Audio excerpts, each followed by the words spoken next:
The Adventures of Tom Sawyer, Chapter 3. Busy at War and Love. Tom presented himself before Aunt Polly, who was sitting by an open window in a pleasant rearward apartment which was bedroom, breakfast-room, dining-room, and library combined. The balmy summer air, the restful quiet, the odor of the flowers, and the drowsing murmur of the bees had had their effect, and she was nodding over her knitting, for she had no company but the cat, and it was asleep in her lap. Her spectacles were propped up on her gray head for safety. She had thought that of course Tom had deserted long ago, and she wondered at seeing him place himself in her power again in this intrepid way. He said, "Mayn't I go and play now, Aunt?" "What, a-ready? How much have you done?" "It's all done, Aunt." "Tom, don't lie to me. I can't bear it." "I ain't, Aunt. It is all done." Aunt Polly placed small trust in such evidence.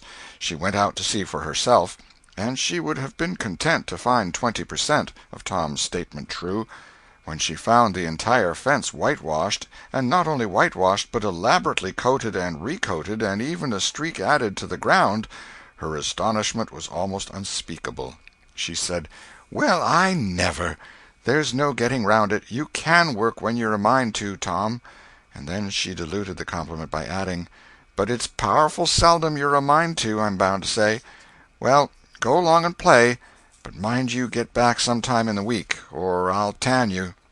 She was so overcome by the splendor of his achievement that she took him into the closet and selected a choice apple and delivered it to him, along with an improving lecture upon the added value and flavor a treat took to itself when it came without sin through virtuous effort.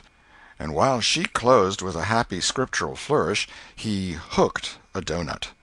Then he skipped out and saw Sid just starting up the outside stairway that led to the back rooms on the second floor. Clods were handy, and the air was full of them in a twinkling. They raged around Sid like a hailstorm, and before Aunt Polly could collect her surprised faculties and sally to the rescue, 6 or 7 clods had taken personal effect, and Tom was over the fence and gone. There was a gate, but as a general thing he was too crowded for time to make use of it. His soul was at peace, now that he had settled with Sid for calling attention to his black thread and getting him into trouble. Tom skirted the block and came round into a muddy alley that led by the back of his aunt's cow-stable.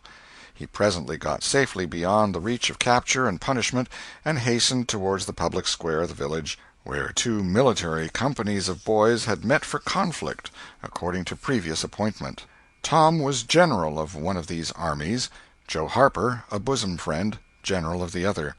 These 2 great commanders did not condescend to fight in person, that being better suited to the still smaller fry, but sat together on an eminence and conducted the field operations by orders delivered through aide-de-camp. Tom's army won a great victory, after a long and hard-fought battle. Then the dead were counted, prisoners exchanged, the terms of the next disagreement agreed upon, and the day for the necessary battle appointed, after which the armies fell into line and marched away, and Tom turned homeward alone. As he was passing by the house where Jeff Thatcher lived, he saw a new girl in the garden, a lovely little blue-eyed creature with yellow hair plaited into 2 long tails, white summer frock, and embroidered pantalettes. The fresh-crowned hero fell without firing a shot. A certain Amy Lawrence vanished out of his heart and left not even a memory of herself behind. He had thought he loved her to distraction. He had regarded his passion as adoration, and behold it was only a poor little evanescent partiality. He had been months winning her. She had confessed hardly a week ago. He had been the happiest and the proudest boy in the world only 7 short days, and here in one instant of time she had gone out of his heart like a casual stranger whose visit is done. He worshipped this new angel with furtive eye, till he saw that she had discovered him. Then he pretended he did not know she was present, and began to show off in all sorts of absurd boyish ways in order to win her admiration. He kept up this grotesque foolishness for some time, but by and by, while he was in the midst of some dangerous gymnastic performances, he glanced aside and saw that the little girl was wending her way toward the house. Tom came up to the fence and leaned on it, grieving and hoping she would tarry yet a while longer. She halted a moment on the steps and then moved toward the door. Tom heaved a great sigh as she put her foot on the threshold. But his face lit up right away, for she tossed a pansy over the fence a moment before she disappeared. The boy ran around and stopped within a foot or two of the flower, and then shaded his eyes with his hand and began to look down street as if he had discovered something of interest going on in that direction. Presently he picked up a straw and began trying to balance it on his nose, with his head tilted far back, and as he moved from side to side in his efforts he edged nearer and nearer toward the pansy. Finally his bare foot rested upon it, his pliant toes closed upon it, and he hopped away with the treasure and disappeared round the corner. But only for a minute, only while he could button the flower inside his jacket, next his heart, or next his stomach, possibly, for he was not much posted in anatomy, and not hypercritical anyway. He returned now and hung about the fence till nightfall, showing off as before, but the girl never exhibited herself again, though Tom comforted himself a little with the hope that she had been near some window, meantime, and been aware of his attentions. Finally he rode home reluctantly, with his poor head full of visions. All through supper his spirits were so high that his aunt wondered what had got into the child. He took a good scolding about clodding Sid, and did not seem to mind it in the least. He tried to steal sugar under his aunt's very nose, and got his knuckles rapped for it. He said, "Aunt, you don't whack Sid when he takes it." "Well, Sid don't torment a body the way you do. You'd be always into that sugar if I warn't watching you." Presently she stepped into the kitchen, and Sid, happy in his immunity, reached for the sugar bowl, a sort of glorying over Tom which was well nigh unbearable. But Sid's fingers slipped, and the bowl dropped and broke. Tom was in ecstasies. In such ecstasies that he even controlled his tongue and was silent. He said to himself that he would not speak a word, even when his aunt came in, but would sit perfectly still till she asked who did the mischief, and then he would tell, and there would be nothing so good in the world as to see that pet model catch it. He was so brimful of exultation that he could hardly hold himself when the old lady came back and stood above the wreck discharging lightnings of wrath from over her spectacles. He said to himself, "Now it's coming," and the next instant he was sprawling on the floor. The potent palm was uplifted to strike again when Tom cried out, "Hold on, now, what are you belting me for? Sid broke it." Aunt Polly paused, perplexed, and Tom looked for healing pity. But when she got her tongue again, she only said, "Humph! Well, you didn't get a lick amiss, I reckon. You been into some other audacious mischief when I wasn't around, like enough." Then her conscience reproached her, and she yearned to say something kind and loving, but she judged that this would be construed into a confession that she had been in the wrong, and discipline forbade that. So she kept silence, and went about her affairs with a troubled heart. Tom sulked in a corner and exulted his woes. He knew that in her heart his aunt was on her knees to him, and he was morosely gratified by the consciousness of it. He would hang out no signals. He would take notice of none. He knew that a yearning glance fell upon him now and then through a film of tears, but he refused recognition of it. He pictured himself lying sick unto death, and his aunt bending over him beseeching one little forgiving word, but he would turn his face to the wall and die with that word unsaid. Ah, how would she feel then? And he pictured himself brought home from the river, dead, with his curls all wet and his sore heart at rest. How she would throw herself upon him, and how her tears would fall like rain, and her lips pray God to give her back her boy, and she would never, never abuse him any more. But he would lie there, cold and white, and make no sign, a poor little sufferer whose griefs were at an end. He so worked upon his feelings with the pathos of these dreams that he had to keep swallowing, he was so like to choke, and his eyes swam in a blur of water which overflowed when he winked, and ran down and trickled from the end of his nose. And such a luxury to him was this petting of his sorrows that he could not bear to have any worldly cheeriness or any grating delight intrude upon it. It was too sacred for such contact, and so, presently, when his cousin Mary danced in, all alive with the joy of seeing home again after an age-long visit of 1 week to the country, He got up and moved in clouds and darkness out at one door as she brought song and sunshine in at the other. He wandered far from the accustomed haunts of boys, and sought desolate places that were in harmony with his spirit. A log raft in the river invited him, and he seated himself on its outer edge and contemplated the dreary vastness of the stream, wishing the while that he could only be drowned, all at once and unconsciously, without undergoing the uncomfortable routine devised by nature. Then he thought of his flower. He got it out, rumpled and wilted, and it mightily increased his dismal felicity. He wondered if she would pity him if she knew. Would she cry, and wish that she had a right to put her arms round his neck and comfort him? Or would she turn coldly away like all the hollow world? This picture brought such an agony of pleasurable suffering that he worked it over and over again in his mind, and set it up in new and varied lights till he wore it threadbare. At last he rose up, sighing, and departed in the darkness. About 9:30 or 10 o'clock he came along the deserted street to where the adored unknown lived. He paused a moment. No sound fell upon his listening ear. A candle was casting a dull glow upon the curtain of a second-story window. Was the sacred presence there? He climbed the fence, threaded his stealthy way through the plants, till he stood under that window.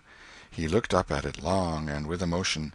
Then he laid him down on the ground under it, disposing himself upon his back, with his hands clasped upon his breast and holding his poor wilted flower. And thus he would die, out in the cold world, with no shelter over his homeless head, no friendly hand to wipe the death damps from his brow, no loving face to bend pityingly over him when the great agony came. And thus she would see him when she looked out upon the glad morning, and oh, would she drop one little tear upon his poor lifeless form, would she heave one little sigh to see a bright young life so rudely blighted, so untimely cut down? The window went up, a maidservant's discordant voice profaned the holy calm, and a deluge of water drenched the prone martyr's remains. The strangling hero sprang up with a relieving snort.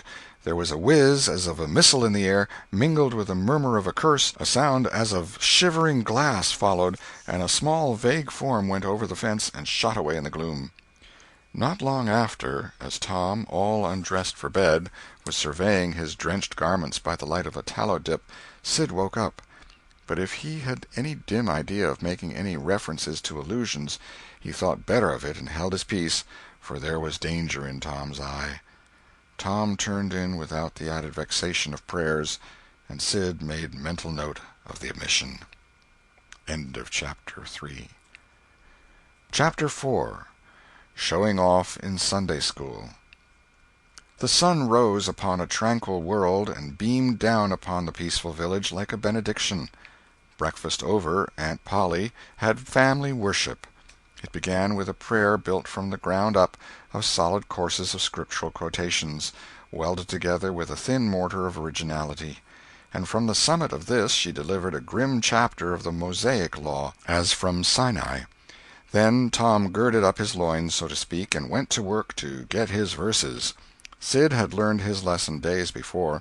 Tom bent all his energies to the memorizing of 5 verses, and he chose part of the Sermon on the Mount because he could find no verses that were shorter.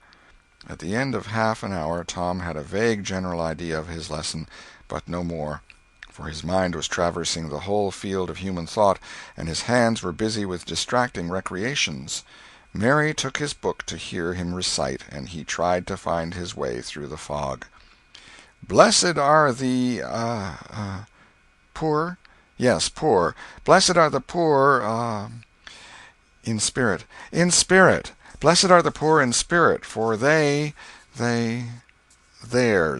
For theirs. Blessed are the poor in spirit, for theirs is the kingdom of heaven. Blessed are they that mourn, for they, for they, S-H-A. For they, S-H, oh, I don't know what it is. Shall. Oh, shall. For they shall mourn. Blessed are they that shall, they that shall mourn, for they shall what? Why don't you tell me, Mary? What do you want to be so mean for? "Oh, Tom, you poor thick-headed thing, I'm not teasing you. I wouldn't do that. You must go and learn it again.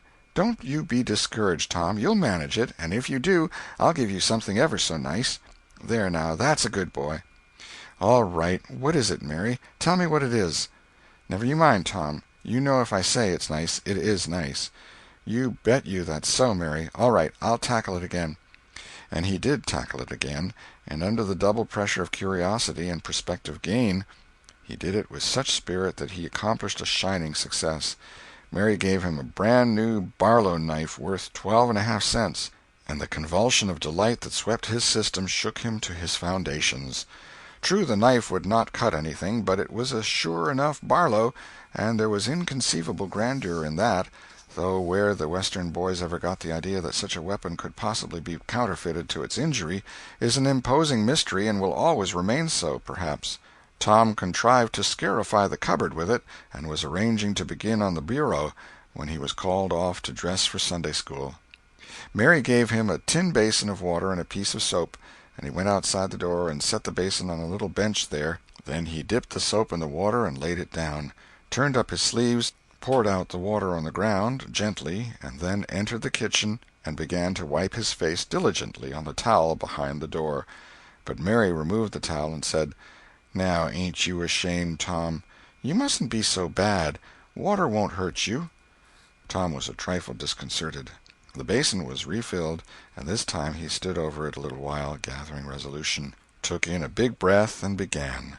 When he entered the kitchen presently, with both eyes shut and groping for the towel with his hands, an honorable testimony of suds and water was dripping from his face.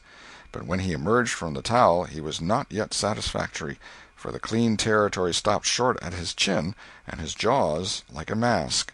Below and beyond this line there was a dark expanse of unirrigated soil that spread downward in front and backward around his neck. Mary took him in hand, and when she was done with him, he was a man and a brother without distinction of color, and his saturated hair was neatly brushed and its short curls wrought into a dainty and symmetrical general effect. He privately smoothed out the curls with labor and difficulty, and plastered his hair close down to his head, for he held curls to be effeminate, and his own filled his life with bitterness. Then Mary got out a suit of his clothing that had been used only on Sundays during 2 years. They were simply called his other clothes, and so by that we know the size of his wardrobe. The girl put him to rights after he had dressed himself. She buttoned his neat roundabout up to his chin, turned his vast shirt-collar down over his shoulders, brushed him off, and crowned him with his speckled straw hat. He now looked exceedingly improved and uncomfortable. He was fully as uncomfortable as he looked, for there was a restraint about whole clothes and cleanliness that galled him. He hoped that Mary would forget his shoes, but the hope was blighted. She coated them thoroughly with tallow, as was the custom, and brought them out. He lost his temper and said he was always being made to do everything he didn't want to do, but Mary said persuasively, "Please, Tom, that's a good boy." So he got into the shoes, snarling. Mary was soon ready, and the 3 children set out for Sunday school, a place that Tom hated with his whole heart, but Sid and Mary were fond of. Sabbath school hours were from 9 to 10:30, and then church service. 2 of the children always remained for the sermon voluntarily, and the other always remained too, for stronger reasons. The church's high-backed, uncushioned pews would seat about 300 persons. The edifice was but a small, plain affair, with a sort of pine-board tree-box on top of it for a steeple. At the door Tom dropped back a step and accosted a Sunday-dressed comrade. "Say, Billy, got a yaller ticket?" "Yes." "What'll you take for her?" "What'll you give?" "Piece of licorice and a fish-hook." "Let's see 'em." Tom exhibited. They were satisfactory, and the property changed hands. Then Tom traded a couple of white alleys for 3 red tickets, and some small trifle or other for a couple of blue ones. He waylaid other boys as they came, and went on buying tickets of various colors 10 or 15 minutes longer. He entered the church, now with a swarm of clean and noisy boys and girls, proceeded to his seat, and started a quarrel with the first boy that came handy. The teacher, a grave elderly man, interfered, then turned his back a moment, and Tom pulled a boy's hair in the next bench, and was absorbed in his book when the boy turned round. stuck a pin in another boy presently in order to hear him say "ouch," and got a new reprimand from his teacher. Tom's whole class were of a pattern, restless, noisy, and troublesome.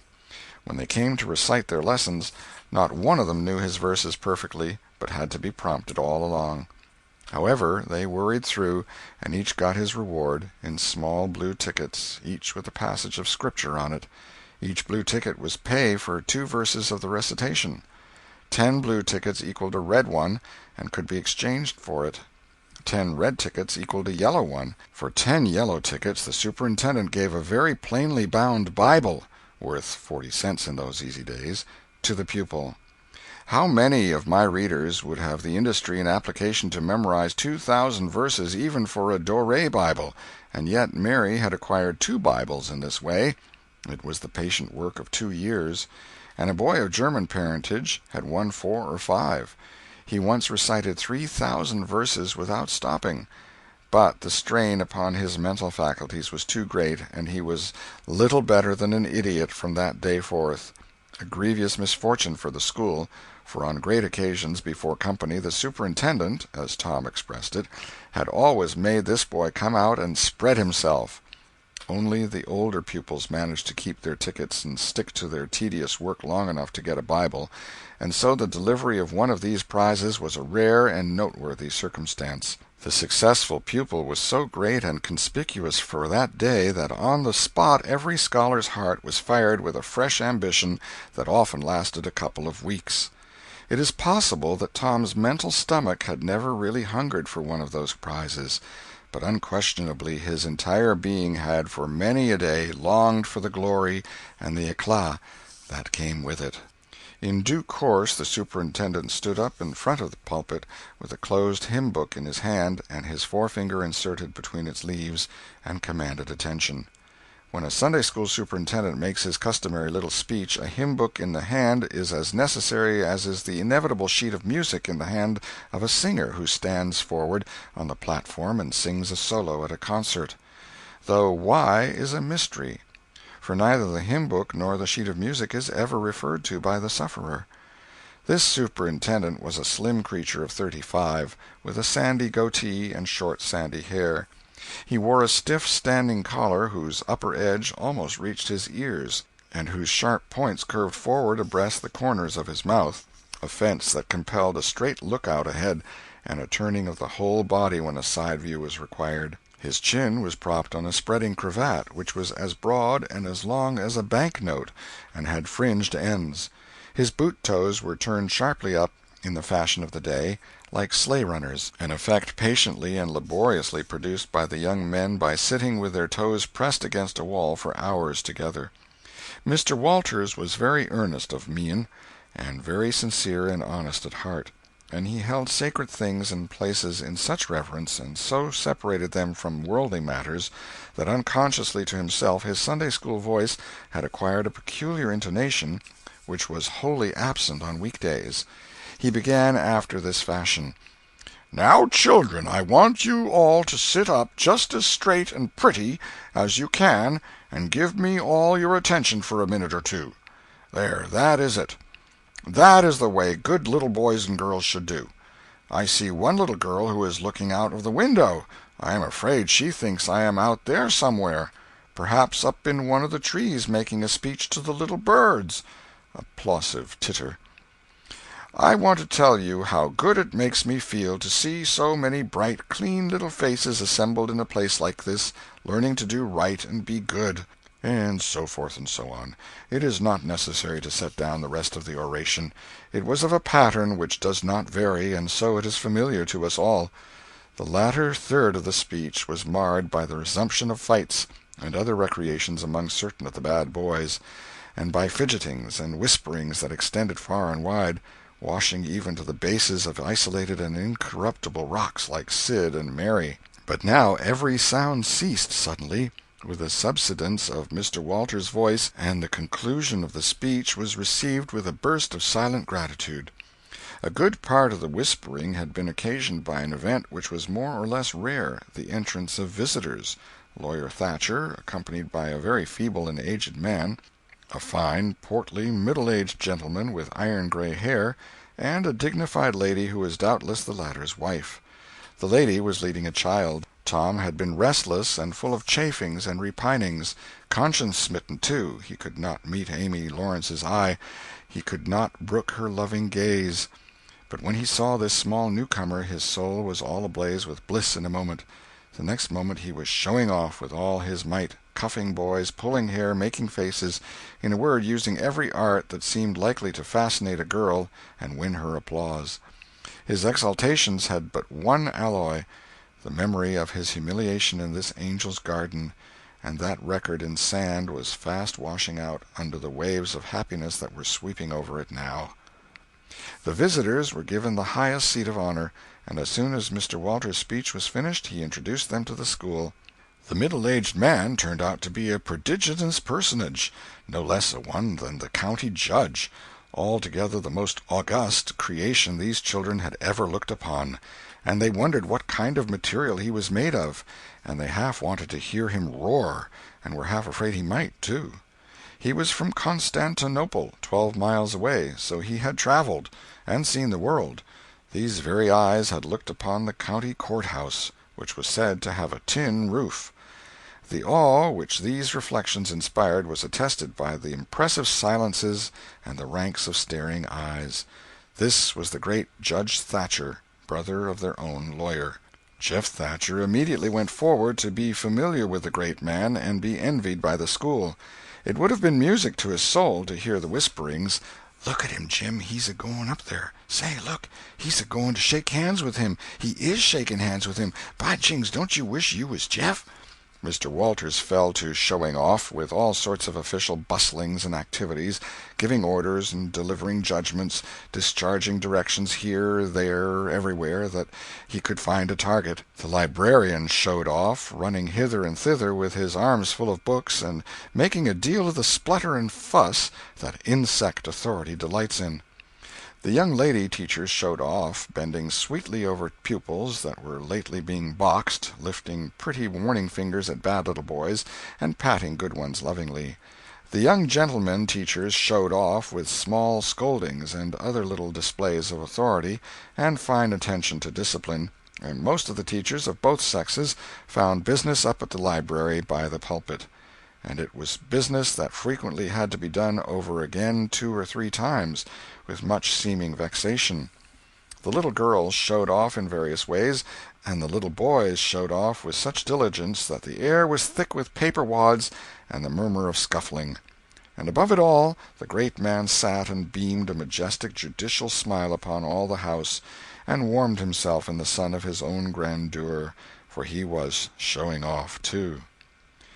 There was only one thing wanting to make Mr. Walters' ecstasy complete, and that was a chance to deliver a Bible prize and exhibit a prodigy.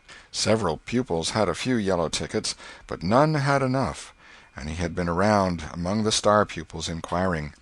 He would have given worlds now to have that German lad back again with a sound mind. And now at this moment, when hope was dead, Tom Sawyer came forward with 9 yellow tickets, 9 red tickets, and 10 blue ones, and demanded a Bible. This was a thunderbolt out of a clear sky. Walters was not expecting an application from this source for the next 10 years, but there was no getting around it. Here were the certified checks, and they were good for their face.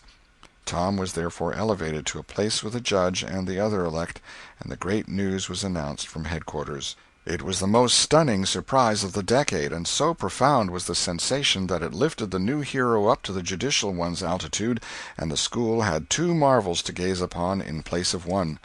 The boys were all eaten up with envy, and those that suffered the bitterest pangs were those who perceived too late that they themselves had contributed to this hated splendor by trading tickets to Tom for the wealth he had amassed in selling whitewashing privileges. These despised themselves as being the dupes of a wily fraud, a guileful snake in the grass. The prize was delivered to Tom with as much effusion as the superintendent could pump up under the circumstances, but it lacked somewhat of the true gush, for the poor fellow's instinct taught him that there was a mystery here that could not well bear the light, perhaps. It was simply preposterous that this boy had warehoused 2,000 sheaves of scriptural wisdom on his premises. A dozen would strain his capacity, without a doubt. Amy Lawrence was proud and glad, and she tried to make Tom see it in her face, but he wouldn't look. She wondered. Then she was just a grain troubled. Next, a dim suspicion came and went, came again. She watched. A furtive glance told her worlds, and then her heart broke, and she was jealous and angry, and the tears came, and she hated everybody. Tom most of all, she thought. Tom was introduced to the judge, but his tongue was tied, his breath would hardly come, his heart quaked, partly because of the awful greatness of the man, but mainly because he was her parent. He would have liked to fall down and worship him if it were in the dark. The judge put his hand on Tom's head and called him a fine little man, and asked him what his name was. The boy stammered, gasped, and got it out. "Tom." "Oh, no, not Tom. It is Thomas." "Ah, that's it. I thought there was more to it, maybe. That's very well. But you've another one, I dare say, and you'll tell it to me, won't you?" "Tell the gentleman your other name, Thomas," said Walters, "and say 'sir.' You mustn't forget your manners." "Thomas Sawyers, sir." "That's it. That's a good boy. Fine manly little fellow. 2,000 verses is a great many, very, very great many, and you never can be sorry for the trouble you took to learn them. For knowledge is worth more than anything there is in the world. It's what makes great men and good men. You'll be a great man and a good man yourself some day, Thomas, and then you'll look back and say, 'It's all owing to the precious Sunday school privileges of my boyhood. It's all owing to my dear teachers that taught me to learn. It's all owing to the good superintendent who encouraged me and watched over me and gave me a beautiful Bible, a splendid, elegant Bible, to keep and have it all for my own, always. It's all owing to right bringing up.' That is what you will say, Thomas, and you wouldn't take any money for those 2,000 verses, no, indeed you wouldn't. And now you wouldn't mind telling me and this lady some of the things you've learned. No, I know you wouldn't, for we are proud of little boys that learn. Now, no doubt you know the names of all the 12 disciples. Won't you tell us the names of the first 2 that were appointed?" Tom was tugging at a buttonhole and looking sheepish. He blushed now, and his eyes fell. Mr. Walters' heart sank within him. He said to himself, "It is not possible that the boy can answer the simplest question. Why did the judge ask him?" Yet he felt obliged to speak up and say, "Answer the gentleman, Thomas. Don't be afraid." Tom still hung fire. "Now I know you'll tell me," said the lady.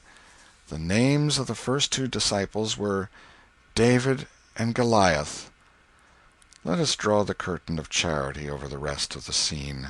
End of chapter 4.